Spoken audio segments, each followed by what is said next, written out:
Babugumede ninjani? Siyaphila njani nkosazana? Siyaphila. Bengicela nje ukuthi uzazise kubantu ababukele nabahambela umcimbi ukuthi kahle kahle babugumede ubani usukaphi? Yebo. Ngizocela ngangazisa nje umkami phela indlovukazi le. Angithi vele bathi ikhanda lijike umqalunge kusho ukuthi asiqale kuona kumqala. Ngiyaqala kuyazazi. Yebo, sicela uzazise. Igama lami nguPhilisiwe uMabiyase wakwaGumede. Yebo ma. Abahleli bomcimbi uGodo Maskandi Festival ingezo yamabhinqa. Yebo, njengoba umama eseshilo ukuthi yini abahleli balomcimbi omkhulu kangaka size kuona. Umbuzo nje nginawo yini inhloso yalomcimbi? Ake ngizazise. Yebo. Untuthuko kwaGumede lo. Yebo baba. Hayi umkhonyana walesipatsha lesi silayiduze kwakho. Yebo. Untuthuko Gumede ke kule company elethe uGodo uyi-managing director. And then umama uyi-finance director. Yebo. Bengicela umbuzo wakho uphindeke. Yebo, umbuzo wami ukuthi iyini inhloso noma mhlawumbe ogqugquzele ukuba nihlele lo mcimbi uGodo Maskandi Festival? Okay. Ngiyakhumbula nakancane ke wabuza ukuthi ngivelaphi. Ngokuzalwa ngizalwa eMaritzburg kwaMachibisa. Unkosikazi wami yena uzalwa ngale eSouth Coast eMagate. uMabiyase. Ugqozi lo mcimbi into engigqugquzela ukukutshela nje iqiniso lemsulo. Mina bengingenawo. Umuntu oyinjini yayo yonke lento nangiduze kwakho. Okusho ukuthi yonke imibuzo akuyibhekise kuyena ngalomcimbi. Yebo ngoba wathi kimi thina sabantu betransport sengiyenza iminyaka itransport nelogistics. Wathi hayi myeni wami kwakumhla ka11 August ngimusa emsebenzini ekseni wathi myeni wami wayengavula icompany yama events senza ama festival. Ngathi mina hayi ngiyakuzwa mkami mangimdropa nje emsebenzini mangijika nje khonini ngathola isihlahla ngamisa imoto ngangena kwifonini yami ngangena eCIPC ngaregister icompany ngareserve igama nje ngiyongena eoffice laliphasa igama ngangiregister inkampani yayiphasa inkampani ngakusasa ngabuya ngaya kumama wajabula ngakusasa ibusiness account ngaqala kuGodo ngoAugust 13 qala ukuhlela uGodo kulo nyaka. Yebo. Hayi njengoba babugumede ke sechazile ukuthi wena njini yalomqondo kuba kuze kube nalomcimbi asizwe ke mama ugqozi mhlawumbe ulithathapi noma mhlawumbe ekumotivate ukuthi uze ube nomcimbi kanje. Ubaba umuntu wemicimbi vele.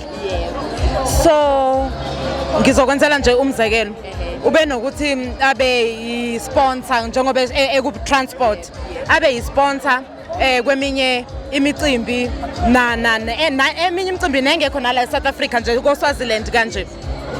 So ngayibuka lento ngabona ukuthi une-passion yayo and then uyayithanda but yini ke thina singake sicabange okwethu okuzoba okwethu. And then ke uyafika kanjalo ukuthi asenze nje iBrandwood Festival wathi asishintsha sithi uGodo ngoba uBrandwood uGodo ngathi hayi bengingazi ke mina kodwa hayi ngajabula ngathi okay akube uGodo Maskandi Festival savumelana sayiplana ngoba uNkulunkulu wangibusisa umyeni wami umuntu okhuthele kakhulu every day njengoba besho ukuthi umntwana omusha lo oqale ngoAugust njengoba kuNovember manje silala sikhona. Hayi ngikuzwa kahle maso kusho ukuthi ke le nkulumo le yayisho ngesingisi baye bathi behind every man's success there is a woman. So kulokhu senginaso isiqiniseko sokuthi le woman abakhuluma hayi yena uma wendoda kepha unkosikazi sengiyitholeka. Ingakho nakwezezimali ziphethwe uyi. Uyayibona ke ukuthi yebo hayi sengizwe kahle bese ke ngoba siyababona abaculi balo bayangena bashiyelana inkundla yibaphi abanye singabalindela. Singalindela abaziwa kakhulu ke bonke banohlonza kodwa ke siyazi mawuthinta umthandini Hlokoma Inhlwele uSK igqokamelisha mawuthinta uKhuzana uKhuba Hlokoma Inhlwele bazobe bekhona igqoka inkosi yamagqokami izobe khona ulokhuza uGatsheni uzobe khona. Awu kodwa ngilishiya kanjani idlozi baba uThokozani Somnandi uDelicious quality ustability uSminoff umjikelo uKhocha uMenzi bawu12 nje basebephelele ingqongqolo lezi boshiwe lapha akudlalwa. Hayi okusho ukuthi ubusuku obusabude. Sibonga umuntu ezimnandi lapha ilogistic manager yethu bokubopha la bebangisene noMC Mshazi. Yebo usababonga nje laba imaphi amazwi ongawasho kubantu bonke abathenga amathikithi bakwazi ukuthi bephumelele ukufika namhlanje.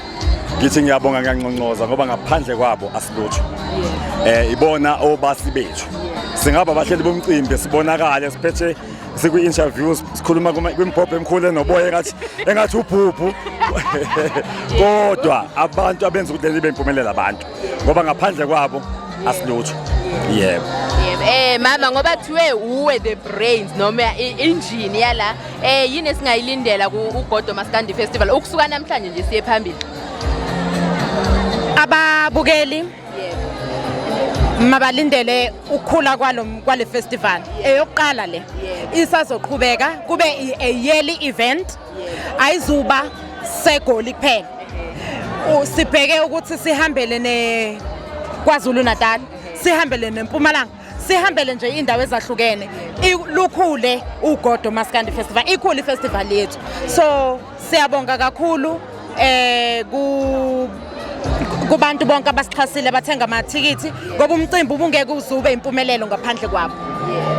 Ukuqhakambisa nje sibonga uNkulunkulu ngoba lo mcimbi umile nje asikho nesizothe sponsor eseke safaka isandla. Konke lokhu kungumusa kaNkulunkulu nothando lwakhe namandla asiphe wona sawutibula sawuzama. Sithemba ukuthi ngonyaka ozayo uyoba mkhulu kakhulu uma uhulumeni angalula isandla ukuze abantu bawuthola amathuba emisebenzi kakhulu basebenze. Siyabonga.